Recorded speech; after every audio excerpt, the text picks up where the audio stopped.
Cut off చూసుకున్నట్లయితే మనకు last year లాగానే మనకి 93% ఏదైతే మనకి ఉందో 93% అండ్ అబోవ్ ఎవరైతే ఉంటారో వాళ్ళందరూ ఓపెన్ కేటగిరీ కింద కట్ ఆఫ్ అవ్వడం జరిగింది.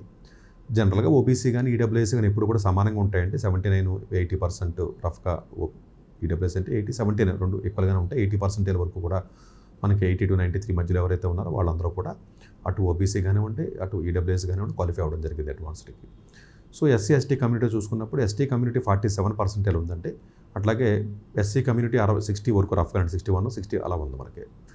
సో పీడబ్ల్యూ ఏదైతే మనకి ఉన్నారో మనకి అది అన్రిజర్వ్డ్ ఏదైతే మనకు ఉంటుందో అది జనరల్గా 0.00 కింద ఉందండి. అట్లా 0% అనుకోండి. ఇంకా 0% నుంచి మీకు ఎవరైతే ఉన్నారో ఆల్మోస్ట్ అందరూ కూడా క్వాలిఫై అవ్వడం జరిగింది. బట్ నెంబర్ కూడా తక్కువ ఉంటుందండి. 3500 ఎంతో ఉండాలని క్వాలిఫై అయిన వాళ్ళు.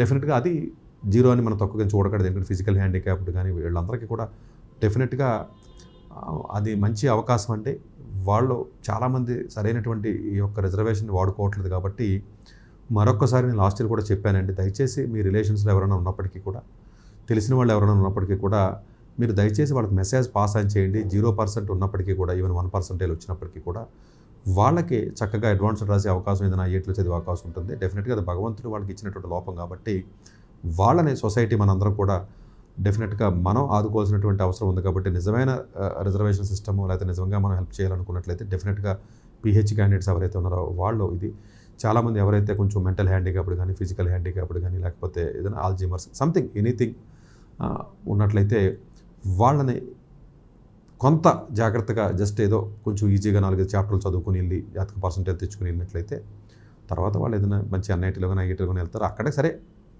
బెటర్గా టాప్గా పర్ఫామ్ చేయకపోయినప్పటికీ కూడా ఓవరాల్గా కొంచెం సెటిల్మెంట్ అవ్వడానికి వాళ్ళకి అవకాశాలు ఎక్కువ ఉన్నాయి. కాబట్టి వాళ్ళని ఎప్పుడూ కూడా మనం ఎంకరేజ్ చేయాలి. మీకు తెలిసినటువంటి ఎవరైతే ఉంటారో ప్రతి ఒక్కళ్ళకి చెప్పండి.